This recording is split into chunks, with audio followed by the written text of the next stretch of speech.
Jangan sesekali menggunakan produk ini untuk cuci outdoor unit aircon. Ia akan merosakkan unit aircon ni punya coating, anti-rust coating akan hancur. Tertanggal. Menyesal saya. Tunggu sikit. Tengok sini. Ini pertama kali saya basuh. First time saya ikut arahan dia. Basahkan dulu, spray, tinggal 10 minit, saya cuci, habis semua ni luntur, turun. Rosak. Ini nak ganti saja fin ni, condenser fin ni, 1000 ni. Jadi saya kena ready lah. Barang pun beribu.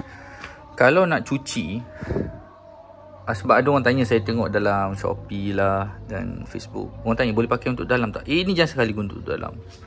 Tetapi saya pernah guna untuk kereta. Kereta punya kondenser depan tu boleh, tak ada masalah, tak bocor. Sebab kereta pun dia tak ada apa-apa coating, jadi dan dia punya kondenser pun lebih tebal.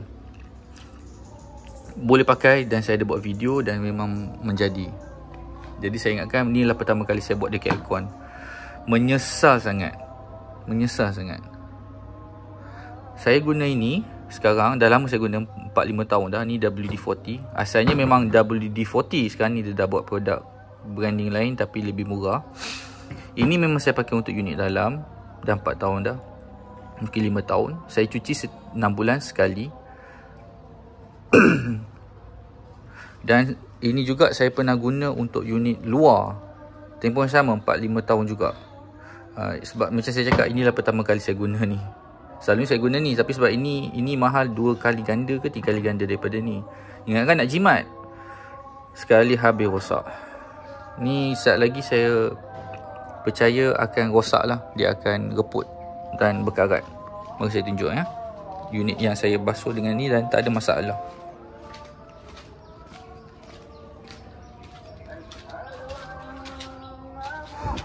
Okay.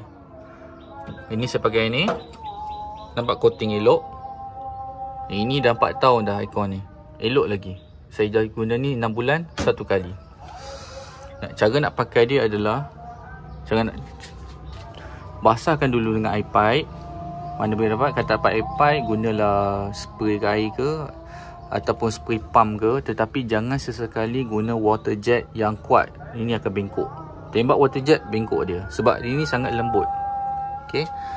Kemudian spray, bagi foam naik. Foam akan tolak keluar minyak dan macam-macam yang lain-lain lah. Minyak, daun ke, debris dia akan tolak keluar. Kemudian basuh juga dari belah sini, dari belah belakang ni. Air tu tembak biasa saja. Biar air lalu, cakap pressure water yang cakap yang default dia lah, yang standard dia. Bukan tembak ya, tembak biasa gitu je. Kemudian jangan basuh dari depan. Kalau basuh dari depan, nanti akan kena motor.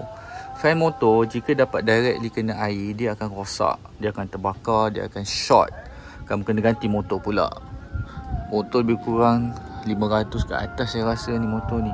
Saya tak boleh, ni kena hantar. Kamu nak hantar benda ni, kena hantar dekat untuk tukar. Jadi untuk elak masalah ni, cucilah dari tepi dan belakang saja. Dia akan tolak air ke dalam dan dia akan ada, bawah ni ada longkang, dia akan jatuh air dia.